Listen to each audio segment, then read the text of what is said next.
más cordial saludo a las colombianas y los colombianos. Me dirijo a ustedes en representación de las bancadas del Congreso declaradas en oposición al gobierno del presidente Iván Duque, en razón de que el Consejo Nacional Electoral sancionó la llamada jugadita con la que Ernesto Macías, presidente del Senado por el Centro Democrático el 20 de julio de 2019 y violando la ley del Estatuto de la Oposición, saboteó mis palabras de réplica a las dichas antes por el jefe del Estado, a quienes sacaron del recinto por una puerta de servicio para que no cumpliera con su deber de escuchar la refutación a sus afirmaciones. Dicha sanción del Consejo Electoral que estoy ejecutando no repara por completo el atropello cometido contra nosotros, pero tiene valor político y legal su expreso rechazo a una conducta además autoritaria, de irrespeto al Congreso, a la separación de los poderes y a los derechos de la oposición, es decir, contraria a las bases de las concepciones democráticas, conducta trabiliaria que estoy convencido de que contó con el respaldo de la Casa de Nariño. Y nótese que desde esos días a hoy, el autoritarismo es una práctica cada vez más frecuente en el gobierno de Iván Duque. Ahora, como hace un año, los hechos, la tosuda realidad confirmaron que tuvimos la razón cuando decidimos no votar por Iván Duque para presidente de la República, ni hacer parte de las fuerzas que respaldan a su administración. Habríamos traicionado a nuestros electores, a los colombianos y a nosotros mismos si hubiéramos actuado de otra manera. Y un año después tenemos más argumentos para no doblegarnos ante la mermelada de la Casa de Nariño. Porque ahora, en la mitad del periodo presidencial, ratificamos que nada de lo decidido por el gobierno de Iván Duque cambiará las lamentables condiciones de vida y de trabajo de las grandes mayorías nacionales, el fin primerísimo de toda administración que se diga democrática, incluso si no se hubiera dado la pandemia del COVID-19. Duque ha reconfirmado que es otro presidente más del continuismo de los mismos con las mismas. Como lo señalé en ese momento, eran malas las cifras del desempleo y la pobreza, y con tendencia a deteriorarse como consecuencia del mal estado de la economía. Incluso analistas tan neoliberales como Duque y Carrasquilla reconocían que así se explicaba el alza del dólar y las evaluaciones de las calificadoras de riesgo. Y el llamado plan de desarrollo, en realidad de su desarrollo, reforzaba las causas de la crisis nacional. Constituye entonces un falso relato el que intenta montar el duquismo al decir que el país avanzaba en la dirección correcta cuando, tan de malas Duque, nos cayó encima el COVID-19. Porque seguían y siguen las políticas que nos obligan a importar 14 millones de toneladas de productos del agro y grandes volúmenes de bienes industriales que podemos producir en Colombia. Y el presidente Duque ya había destapado que incumpliría su promesa de candidato de no facilitar más la importación de confecciones asiáticas tan destructoras del empleo, en particular del empleo de las mujeres. Y también, como ahora, insistió que serían el petróleo y la minería los que sacarían el país adelante, error garrafal que además conduce a aprobar hasta los proyectos más dañinos para el medio ambiente. Señalé también el enorme error del duquismo en el Congreso al aprobar una reforma tributaria a favor de los súper ricos y contra los sectores populares y la clase media. Reforma que además les negó un trato ajustado a la Constitución a las pequeñas y medianas empresas. Para adecuar el país al hueco que la reforma les hizo a las finanzas públicas, Duque y Carrasquilla fueron capaces de recortar los subsidios en salud a los más pobres de Colombia. Y aprobaron la ley de las TIC contra la cultura nacional y los colombianos que trabajan en ella. No hagan más demagogia, les dijimos, con que crearán más y mejores empleos y buenas condiciones para pensionarse, porque, aunque lo negaban, se sabía que proyectaban una reforma pensional y otra laboral regresivas, ideas en las que insistirán con el pretexto del coronavirus. Y nada se proponía ni se propone hacer Duque para reducir la desigualdad social en Colombia entre las 5 más extremas del mundo. También denunciamos hace un año, y lo ha confirmado la pandemia, que no planteaba este gobierno cambios de fondo a las pésimas políticas de salud y educación que vienen de atrás. Seguirán los colombianos, recalqué, enfermándose y muriéndose de males que la medicina no sabe curar, al igual que continuarán las crisis de los hospitales públicos y las clínicas privadas y las malas condiciones laborales de los médicos y demás trabajadores de la salud.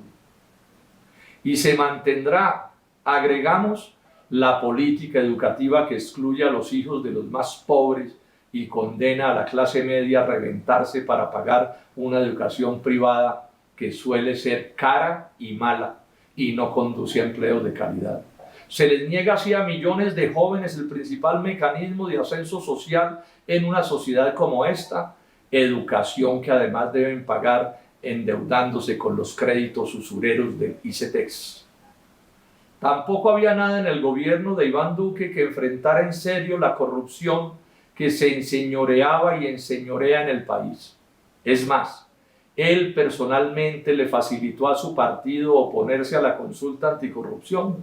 y una vez casi 12 millones de colombianos la respaldamos en las urnas, hizo el gesto demagógico de respaldarla, pero no puso el peso de su poder para hacer que las fuerzas políticas que lo eligieron la aprobaran en el Congreso.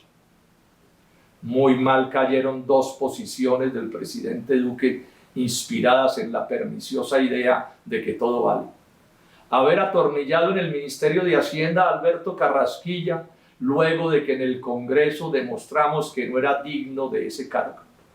y haber sostenido en contubernio con las mismas, a Néstor Humberto Martínez como fiscal general de la Nación, a pesar de que lo descalificaba su propia conducta en el caso de la corrupción de Odebrecht, como a la postre probó el pulso por sacar lo que ganamos los colombianos. Su actitud hacia Martínez, agregué, nos impide ser optimistas sobre la persona que el presidente Duque escogerá para reemplazarlo. Y otra vez los hechos nos dieron la razón, porque el fiscal Francisco Barbosa, quien se ganó ese cargo por ser amigo y subalterno de Duque, se esfuerza por actuar como su antecesor. Así se deduce de su tratamiento a las denuncias de Aida Merlano contra encopetados dirigentes políticos y económicos y de las grabaciones en las que Ñeñe Hernández, reconocido narcotraficante, aparece cuadrando cómo financiar la compra de elecciones regionales en beneficio de la candidatura presidencial de Iván Duque.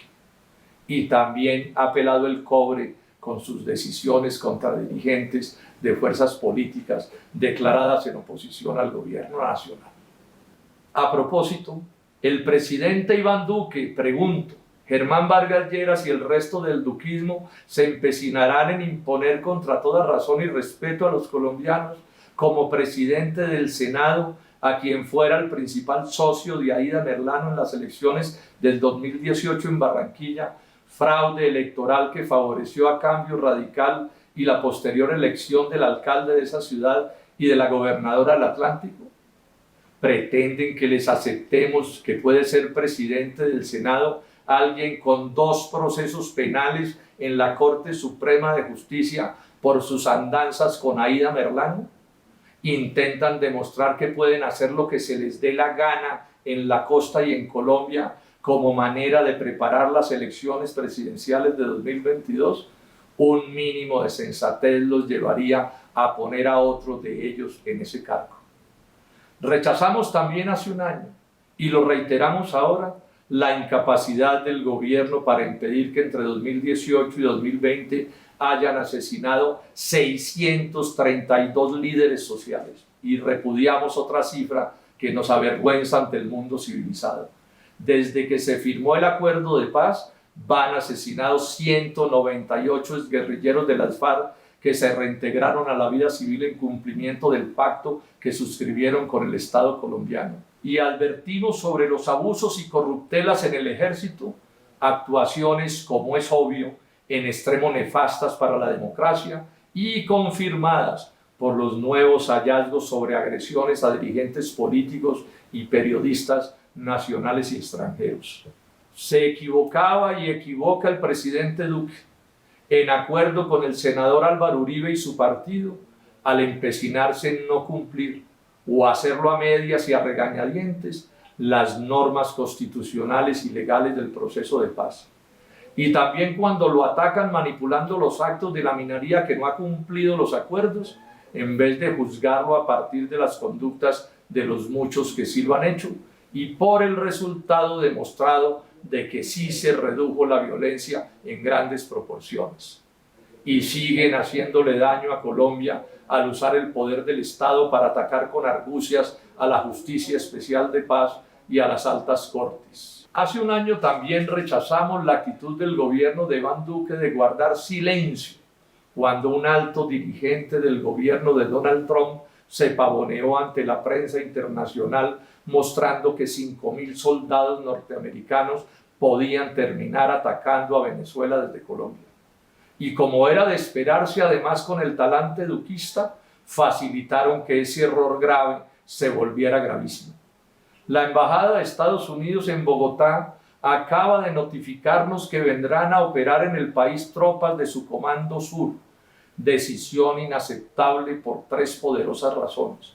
Por su flagrante ilegalidad, al no existir un artículo de la Constitución ni tratado internacional que autorice tamaña violación de la soberanía nacional. Porque país que pierde su soberanía pierde también su derecho a autodeterminarse en sus asuntos económicos, sociales y políticos, condenándose al subdesarrollo, el desempleo y la pobreza. Y porque una acción militar de guerra norteamericana contra los venezolanos, además de pisotearles su soberanía, puede desatar una guerra en ese país y terminar incendiando a Colombia. También explicamos hace un año, y cabe reiterarlo, que la fumigación con glifosato,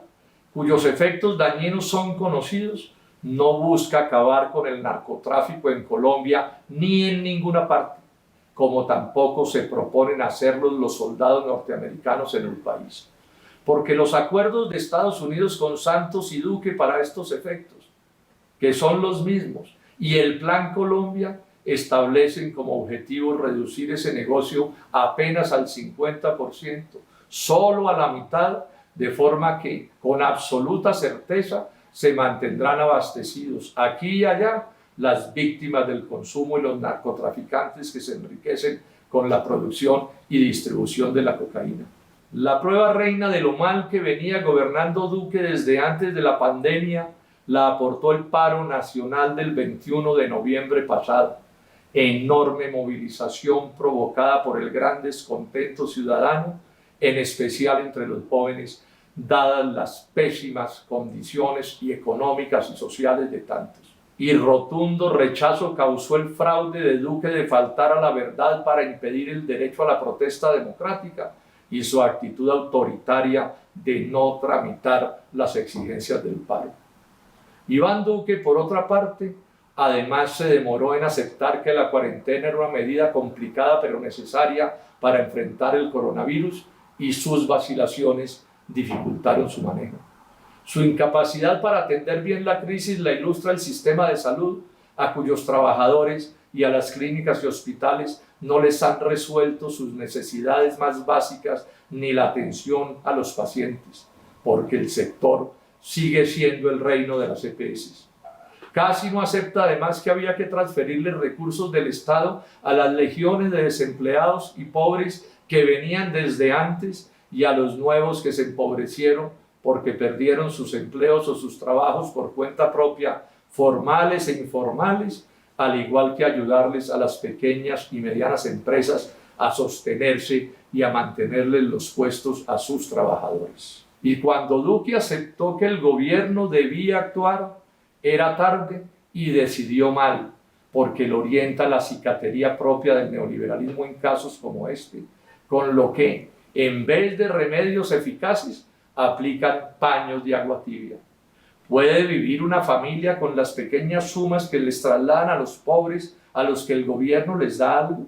Ahí está como prueba de la escasez de los recursos de aquí, que 76 gobiernos de otros países están gastando más que Colombia en la atención de la crisis, que gasta Colombia menos del 3% del Producto Interno Bruto, cifra que en el Senado me aceptó como cierta carrasquilla y que no cambia porque Duque ande con la falsedad de decir que están aportando el 11%. Y los análisis de las cifras ofrecidas por el gobierno en sus sainetes diarios en la televisión demuestran que esos escasos recursos no le han llegado a la gente.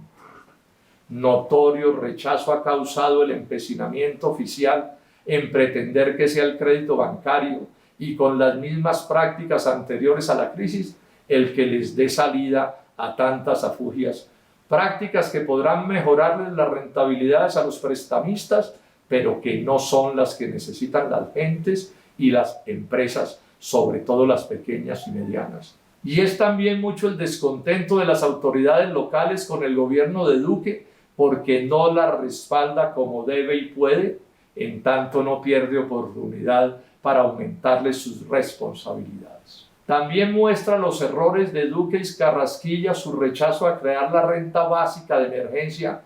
para millones de personas muy empobrecidas, propuesta de 54 senadores de distintas vertientes, política que además estimularía todas las actividades económicas. Poca y tardía entonces se confirma la actuación del presidente Duque, lo que cuenta en la muy alta tasa de desempleo de abril, que llegó casi al 20% y sin contar otro tanto que registran como inactivo porque ya ni buscan empleo al estar hasta la coronilla de no encontrarlo.